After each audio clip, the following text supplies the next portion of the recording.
Welcome. This is Radio Pras.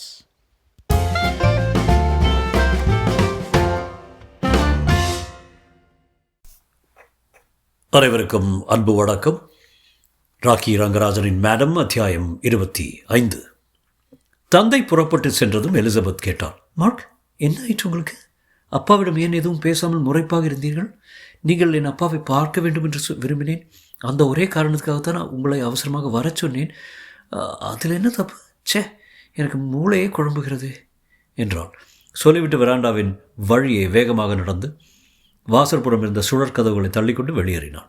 3 பேர் அவள் போவதை கவனித்தபடி இருந்தார்கள். அவர்களில் 2 எலிசபெத்தை பின்தொடர்ந்து சென்றார்கள். ஒருவன் மார்க்கை கண்காணித்தபடி அங்கேயே இருந்தான். மார்க் மெதுவே வாசலுக்கு வந்தான். வாட்ச்மேன் அவனை அணுகி, டாக்ஸி கூப்பிட்டுமா சார் என்று கேட்டான். வேடா, நடந்தே போகிறேன் என்று கூறிவிட்டு நடந்தான் மார்க். டிரெக்டரின் அலுவலகத்தை மார்க் அடைந்தபோது அவர் டெலிஃபோனில் யாருடனோ பேசிக் கொண்டிருந்தார். எதிரில் இருந்த மெத்தை தைத்த பெரிய நாற்காலியை சுட்டிக்காட்டி உட்காரும்படி சைகை செய்தார். பொத்தென்று உட்கார்ந்து கொண்டான் மார்க். அவன் உள்ளம் குழப்பத்தில் கொந்தளித்துக் கொண்டிருந்தது. டைசன் ஃபோனை வைத்துவிட்டு அவனை நிமிர்ந்து நோக்கிறார். ஆக, செனட்டர் டெக்ஸ்டரை நேருக்கு நேர் சந்தித்து விட்டாய் இல்லையா? ஒரு விஷயம் சொல்ல வேண்டும்.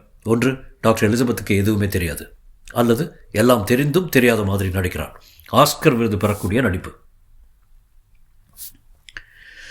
எல்லாமே தெரிந்து வைத்திருக்கிறீர்களே என்றான் மார்க் வியப்புடன். அது மட்டுமல்ல, உனக்கு தெரிந்ததை காட்டிலும் அதிகமாகவே எனக்கு தெரியும் என்றார் டிரெக்டர். 10 நிமிஷத்துக்கு முன்னால் அவள் ஒரு கார் விபத்தில் சிக்கியிருக்கிறாள். அதை பற்றிய விவரங்களைத்தான் ஃபோனில் சொல்லிக் கொண்டிருந்தார்கள். நாற்காலியிலிருந்து சரையல் எழுந்து கொண்டான் மார்க். பதறாதே, அவளுக்கு ஒன்றும் ஆகவில்லை. அவள் போன ஃபியட் கார் ஒரு பஸ் மீது மோதிவிட்டது. காரின் முன்பகுதியில் சிறிது சேதம். சில $100 ரிப்பேர், சில $100 ரிப்பேர் செலவு ஆகலாம். மறுபடியும் அவளுக்கு காயமில்லை. ஒரு டாக்ஸியில் வேலைக்கு போய்விட்டாள். மார்க் பெருமூச்சு விட்டான். கடவுளை, அடுத்தாற்போல் யாருக்கு என்ன நேரும் என்பதை சொல்ல முடியாது போல இருக்கிறது என்று எண்ணிக்கொண்டு, செனட்டர் டெக்ஸ்டர் இப்போது எங்கே இருக்கிறார் சார் என்று கேட்டான். கேபிட்டலுக்கு நாடாளுமன்ற கூட்டத்துக்கு போயிருக்கிறார். அங்கே போனதும் ஃபோனில் யாரையோ கூப்பிட்டு பேசினார். ஆனால் அதில் விசேஷம் எதுவும் இல்லை. பொம்மலாட்ட பொம்மை போல தன்னை வேறு யாரோ ஆட்டி வைக்கிற மாதிரி இருந்தது மார்க்குக்கு. நான் இப்போது என்ன செய்ய வேண்டும் என்று வினவினான். கதவை 2 முறை மெல்ல தட்டிவிட்டு உள்ளே வந்தான் டிரெக்டரின் அந்தரங்க ஆள் எலியட். ஒரு காகித துண்டை டிரெக்டரிடம் நீட்டினான். அதை டிரெக்டர் வேகமாக பிடித்துவிட்டு தேங்க்யூ என்று கூறி அவனை அனுப்பிவிட்டு மார்க்கை பார்த்தான். செனட்டர் தான்டன் பத்திரிகை நிருபர்களை வர சொல்லியிருக்கிறார். ஏதோ சொல்லப் போகிறாராம். செனட் கமிட்டி அறையில் நிருபர்கள் கூட்டம். நீ உடனே அங்கே போ. அவர் பேசி முடித்தவுடன் எனக்கு ஃபோன் செய். நிருபர்கள் அவரை கேள்வி கேட்டுக் கொண்டிருப்பார்கள். அதில் ஒன்றும் விசேஷம் இருக்காது. நீ அதுவரையில் காத்திராதே. செனட்டுக்கு மார்க் நடந்தே போனான். நடந்தாலாவது சிந்தனை தெளிவடையும் என்பது அவன் நம்பிக்கை. ஆனால் இந்த முறையும் அவனுக்கு தோல்விதான். 3 பேர் அவனை பின்தொடர்ந்து கொண்டிருந்தார்கள். முதலில் ஒருவன் பாதி தூரம் வரை வந்துவிட்டு திரும்பிவிட்டான். 2ஆம் அவன் மீதி பாதி தூரத்துக்கு அவனை பின்தொடர்ந்தான். 3ஆம் அவன் ஆரம்பம் முதல் கடைசி வரை அவன் பின்னால் வந்து கொண்டிருந்தான். இறுதியில் அந்த 3 பேருமே செனட்டுக்கு வந்து செனட்டர் தான்டன் குறிப்பிட்ட கமிட்டி அறையை அடைந்தார்கள்.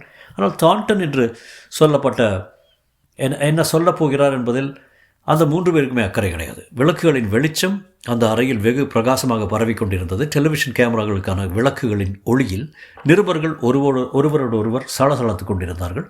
செனட்டர் தான்டன் இன்னும் வந்து சேரவில்லை. எனினும் அறை நிரம்பி வழிந்து கொண்டிருந்தது. அப்படி என்னதான் சொல்லப் போகிறார் அவர் என்று மார்க் தனக்குள் ஆச்சரியப்பட்டு கொண்டான். என் கேள்விக்கு, என் சந்தேகத்துக்கு விடை கிடைக்குமா? தான்டன் மீது சந்தேகப்படுகிற மாதிரி, அவரை குற்றம் சாட்டுகிற மாதிரி ஏதேனும் தகவல் கிடைக்குமா? டிரெக்டரிடம் போய் தெரிவிக்கும்படி புதிய தடயம் ஏதாவது அகப்படுமா? ராஜகம்பீரமாக செனட்டர் தான்டன் அறைக்குள் பிரவேசித்தார். அவருடைய மெய்காப்பாளர்கள் 2 பேரும், பிரைவேட் செக்ரட்டரி ஒருவரும் அவருடன் கூட வந்தார்கள். பந்தா உள்ள தோரணையான மனிதர் கருத்த முடியை படிய வாரிவிட்டு பளபளவென்று பச்சை சூட்டில் ஜமென்று காட்சியளித்தார். அறையின் கோடியில் சிம்மாசனம் மாதிரி இருந்த நாற்காலில் அமர்ந்த தான்டன் தொண்டையை கனைத்து கொண்டு, என் மதிப்புக்குரிய பத்திரிகையாளர்களே என்று ஆரம்பித்தார். இந்த ஜம்பத்துக்கு ஒன்றும் குறைச்சல் இல்லை என்று ஒரு நிருபர் தன் அருகே முணுமுணுப்பது மார்க்கின் காதில் விழுந்தது. திரும்பி பார்த்தான். வாஷிங்டன் போஸ்ட் பத்திரிகையை சேர்ந்த பெர்ன்ஸ்டீன் என்ற இளைஞன் தான். அவன் எப்போதுமே குறும்புக்காரன். நான் சற்று முன்பு வெள்ளை மாளிகையில் நமது ஜனாதிபதி சந்தித்து விட்டு நேரே இங்கே வந்திருக்கிறேன் என்று ஆரம்பித்த தான்டன். அது சம்பந்தமாக பத்திரிகைகளுக்கும் டெலிவிஷனுக்கும் ஒரு அறிக்கை தர விரும்புகிறேன். துப்பாக்கி கட்டுப்பாடு சட்டத்தை நான் எதிர்த்து வந்திருக்கிறேன். ஏனெனில் அந்த தொழிலில் பணியாற்றும் லட்சக்கணக்கானவர்களுக்கு பிழைப்பு போய்விடுமே என்பதுதான் என் கவலை. ஆனால் ஜனாதிபதி எனக்கு வாக்களித்திருக்கிறார். அதாவது இந்த மசோதா சட்டமாக நிறைவேறுமானால் இன்னொரு சட்டம் கொண்டு வருவதாவதும் துப்பாக்கி கட்டுப்பாட்டு சட்டத்தினால் வேலை இழப்போருக்கு வேறு வேலையும் நஷ்ட ஈடும் தருவதற்கு அதில் வகை செய்வதாகவும் உறுதி கூறுகிறார். ஆகவே துப்பாக்கி கட்டுப்பாட்டு சட்டத்தை நான் இனி எதிர்க்கப் போவதில்லை. செனட்டில் அது சட்டமாவதற்கு நான் ஆதரவு தரப்போகிறேன். ஜனாதிபதி கொடுத்த உறுதி எனக்கு திருப்தியாக இருக்கிறது.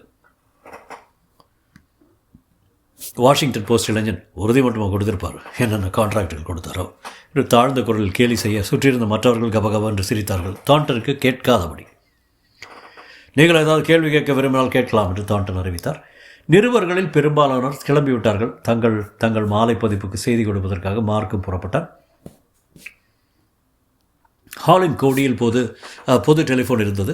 அதை நோக்கி மார்க் விரைந்தான். வேறு 3 பேரும் அவனை பின்தொடர்ந்து சென்றார்கள். டெலிஃபோன் கூண்டுக்கு வெளியே பல நிருபர்கள் காத்திருந்தார்கள் செய்தி அறிவிப்பதற்காக. இன்னொரு கோடியில் 2 டெலிஃபோன்கள் இருந்தன. மார்க் அங்கே சென்றான். அங்கும் நிருபர்கள் கியூவில் நின்றிருந்தார்கள். லிஃப்ட் மூலம் கீழ்த்தளத்துக்கு போனான். அதே பிரச்சனை தான் அங்கேயும். தெருவை கடந்து சென்றால் எதிர்ச்சாரியில் உள்ள ரசல் பில்டிங்கில் ஒரு ஃபோன் இருப்பது ஞாபகம் வந்தது. அங்கே ஓடினான். அந்த 3 பேரும் அவனை பின்தொடர்ந்தார்கள். அவன் டெலிஃபோன் கூண்டை அடையும் முன் சுற்றுமுற்றும் ஒரு முறை பார்த்து கொண்டான். அருகில் எவரும் இல்லை. தூரத்தில் ஒருவன் ஒரு சுவரட்டியை பார்த்தபடி நின்றிருப்பது தெரிந்தது. FBI சேர்ந்தவனாக இருக்கலாம். கருப்பு கண்ணாடி அணிந்த அந்த உருவத்தை எங்கேயோ பார்த்திருக்கிறோம் என்று கூட தோன்றியது. பரவாயில்லை, ஜனாதிபதிக்கு கூட இத்தனை பாதுகாப்பு கிடைக்குமோ என்பது சந்தேகம்தான். டிரெக்டரின் பிரைவேட் ஃபோனுக்கு டயல் செய்து தன் ஃபோன் நம்பரை சொன்னான். உடனே மணி திரும்ப அடித்தது. சார், செனட்டர் தாண்டனை நமது சந்தேக லிஸ்டிலிருந்து நீக்கிவிடலாம். ஏனென்றால் இன்றைக்கு அவர் தெரியும் என்றார் டிரெக்டர். தாண்டன் என்ன சொன்னார் என்று எனக்கு தகவல் வந்துவிட்டது. நான் எதிர்பார்த்தது தான். ஏனென்றால் நாளை தன் மீது சந்தேகம் வராமல் இருக்க வேண்டும் என்றால் இப்போதே இப்படி சொல்லிக்கொள்வதுதான் நல்லது. சந்தேக லிஸ்டிலிருந்து அவர் பெயரை நான் நீக்கப் போவதில்லை. சொல்லப்போனால் முன்னை காட்டிலும் அதிக சந்தேகம் ஏற்பட்டிருக்கிறது. 5 செனட்டர்களையும் கண்கொட்டாமல் கவனித்து வா. சந்தேகப்படும்படியாக என்ன நடந்தாலும் உடனே எனக்கு தகவல் கொடு. இங்கே வர தேவையில்லை. தகவல் தெரிவி, அது போதும். டிரெக்டர் ஃபோனை வைத்து விட்டார். மார்க் கையை பிசைந்து கொண்டு சிறிது நேரம் நின்றான். டெலிஃபோன் குக்கியை அழுத்தி டயல் டோன் வரும் வரை காத்திருந்த பின் மறுபடி காசு போட்டு உட்ரோ வில்சன் ஆஸ்பத்திரியை கூப்பிட்டான். டாக்டர் எலிசபெத்தை கூப்பிடும்படி சொன்னான். டியூட்டியில் இருந்த நர்ஸ் போய் பார்த்துவிட்டு வந்து எலிசபெத் இல்லை என்று தெரிவித்தாள். அன்று முழுவதும் யாருமே எலிசபெத்தை பார்க்கவில்லை என்றும் கூறினாள். பகலுணவு அருந்துவதற்காக கீழ்த்தளத்திலிருந்து ரெஸ்டாரண்ட்டுக்கு போனான் மார்க். அந்த 2 பேர் அவனை பின்தொடர்ந்து சாப்பிட வந்தார்கள். 3ஆம் அவனுக்கு வேறு இடத்தில் சாப்பாடு இருந்தது போலும். போய்விட்டான். தொடரும். அனைவருக்கும் அன்பு வணக்கம். ராக்கி ரங்கராஜனின் மேடம், அத்தியாயம் 26. மார்ச் 9ஆம் தேதி புதன்கிழமை பிற்பகல் 1 மணி. ஷெரட்டன் ஹோட்டலுக்கு வருமாறு தலைவர் பீட்டர் கூப்பிட்டிருந்தார். இறுதி ஏற்பாடுகளை செய்ய வேண்டும் என்பது அவன் திட்டம். டோனியும் தோவும் சரியான நேரத்துக்கு வந்து சேர்ந்து விட்டார்கள். இருவரும் பல மணி நேரம் சேர்ந்து வேலை செய்தவர்கள்தான். ஆனால் ஒருவருக்கொருவர் அதிகம் பேசிக்கொள்வது கிடையாது. இந்த ஜப்பான்காரன் தோ மனசில் அப்படி என்னதான் நினைத்து கொண்டிருப்பான் என்று டோனி அடிக்கடி ஆச்சரியப்படுவதுண்டு. இறுதி கட்டத்துக்கான வேலைகளை கவனிக்கவே டோனிக்கு நேரம் சரியாக இருந்தது. தலைவர் பீட்டர் உள்ளே வந்தான். எப்போதும் போல அவன் உதட்டில் சிகரெட் தொற்றிக் கொண்டிருந்தது. அவர்களை ஏறிட்டு பார்த்தவன், ரால்ஃப் எங்கே என்று அதட்டலாக கேட்டான். தங்களுக்கு தெரியாது என்று இருவரும் கையை விரித்தார்கள். ரால்ஃப் எப்போதும் தனியாகவே வேலை செய்வான். யாரையும் அவன் நம்புவது கிடையாது. பீட்டருக்கு எரிச்சலாக இருந்தது. அது வெளிப்படையாகவே தெரிந்தது. சில நிமிடங்களுக்கெல்லாம் செனட்டர் வந்து சேர்ந்தார். அவர் முகத்தில் கவலை குறிகள் தென்பட்டன. ஆனால் ரால்ஃப் இன்னும் வரவில்லை என்பதை அவர் கவனிக்க காணோம். மீட்டிங்கை ஆரம்பிக்க வேண்டியதானே? அங்கே செனட் கமிட்டியில் மசோதாவை பரிசீலிக்கும் கடைசி நாள் இன்றைக்கு. இப்போது பார்த்து இங்கே மீட்டிங்கை வைத்திருக்கீங்க என்று முணுமுணுத்தார். பீட்டர் அவரை வெறுப்புடன் பார்த்தான். இன்னும் ரால்ஃப் வரவில்லை. ரால்ஃப் வந்து தகவல் தர வேண்டும், ரொம்ப முக்கியம். அதற்காக எத்தனை நேரம் காத்திருக்கப் போகிறீர்கள்? பார்ப்போம்.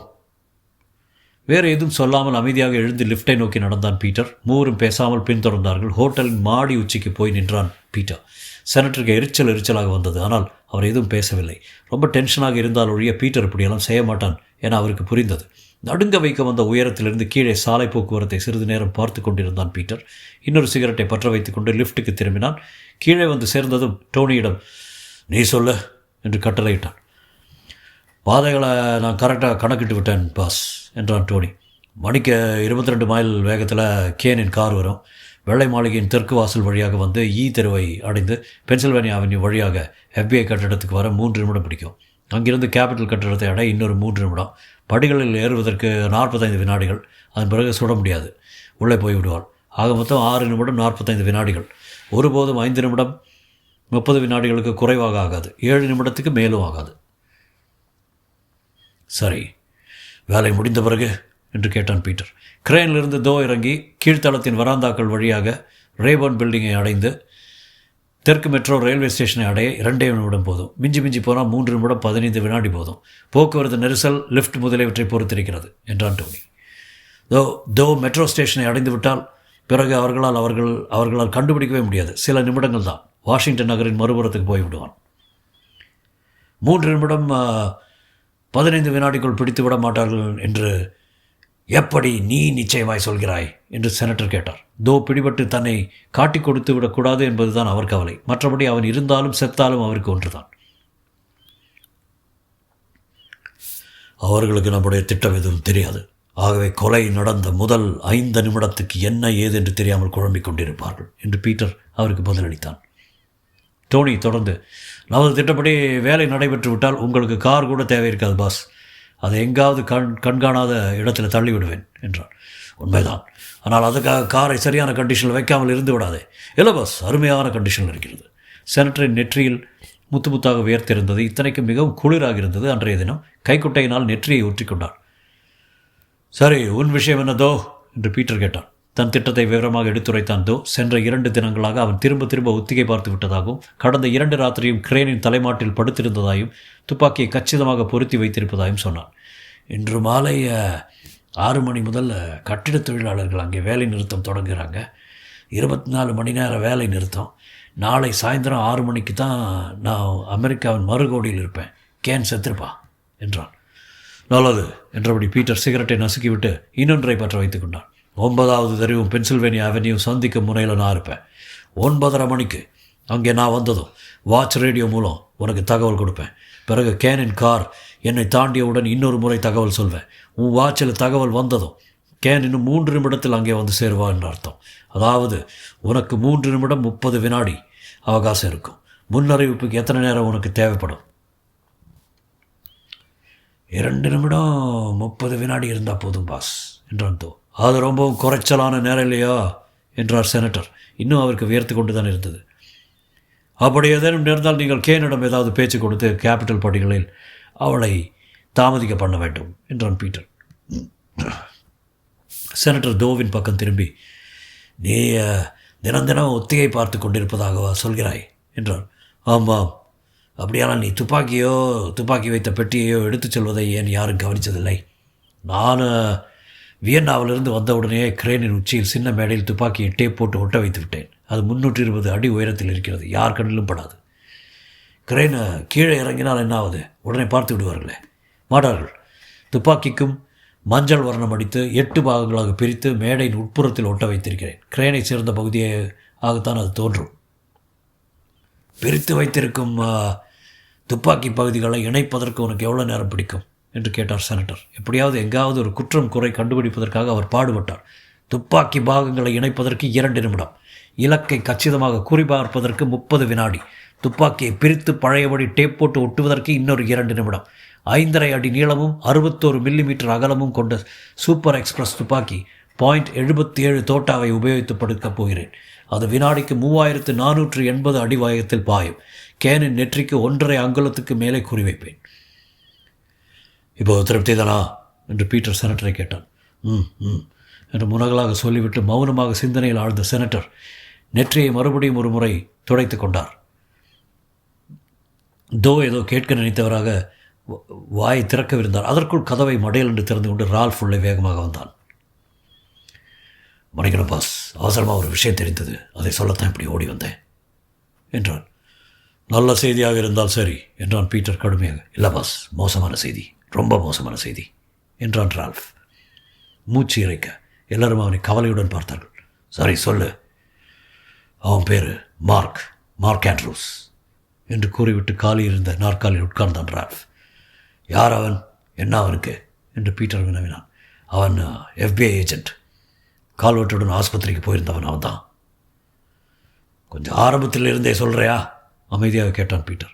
ரால்ஃப் ஒரு நீண்ட பெருமூச்சு வெளியிட்டு விட்டு சொன்னான். நான் நினச்ச மாதிரியே அன்றைக்கு கேஸ் ஃபிக்ஸை பார்க்க ஆஸ்பத்திரிக்கு ஸ்டெம்ஸ் போகலை. அவன் மனைவியே சொன்னான். ஸ்டெம்ஸின் மரணத்துக்கு துக்கம் விசாரிக்கிறவன் மாதிரி அவள் வீட்டுக்கு போய் பேச்சு கொடுத்தேன். அதன் பேரில் நான் மார்க்கை கண்காணித்தேன். கடந்த 48 மணி நேரமாக அவன் பின்னால் தான் போய்க் கொண்டிருக்கேன். FBI ஃபீல்டு ஆஃபீஸில் அவன் 2 வாரத்துக்கு லீவ் போட்டிருக்கிறான் என்று பேர். ஆனால் அவன் லீவை கழிக்கும் விதம் ரொம்ப விசித்திரமாக இருக்கிறது. FBI தலைமையகத்துக்கு அடிக்கடி போகிறான். உட்ரோ வில்சன் ஆஸ்பத்திரியை சேர்ந்த ஒரு பெண் டாக்டருடன் சுற்றுறான். கேபிட்டல் கட்டிடத்துக்கு போய் எங்கெங்கோ மூக்கை நுழைத்து கொண்டிருக்கிறான். அந்த பெண் டாக்டர் யார் என்று நினைக்கிறீர்கள்? கேஸ் ஃபிக்ஸை FBI ஏஜென்ட் முதலில் சென்று விசாரித்த போது டியூட்டியில் இருந்தவள் அவள். அப்படி அவர்களுக்கு எல்லாம் தெரியும் என்றால் நாம் இங்கே வெட்டியாக பேசிக் கொண்டிருப்பதில் என்ன அர்த்தம் என்று படபடத்தான் பீட்டர். அப்படி இல்லை, அதில் ஒரு புரியாத புதிரும் இருக்கிறது. ஜனாதிபதி மாளிகையில் வேலை பார்க்கிற ரகசிய போலீஸ் ஆளொருவன் எனக்கு சிநேகிதன். அவனுக்கு குடிக்க வாங்கி கொடுத்து சுப்பறிந்தேன். நாளைய தினம் கேனின் நிகழ்ச்சிகளில் அவளுடன் கூட இருக்க வேண்டிய டியூட்டி அவனுக்கு. கேனின் நிகழ்ச்சி நிரல் அப்படியே தான் இருக்கிறது என்று தெரிகிறது. அதில் எந்த மாற்றமும் இல்லை. அப்படியானால் ஒன்று, FBI-காரர்களுக்கு எல்லாமே தெரியும் அல்லது ஒன்றுமே தெரியாது. தெரிந்திருந்தாலும் ரகசிய போலீஸாருக்கு எதுவும் தெரிவிக்காமல் கமுக்கமாக இருக்கிறார்கள் என்று பேசி முடித்தான் ரால்ஃப். அறையில் நிசப்தம் குடிகொண்டது. தொடரும்.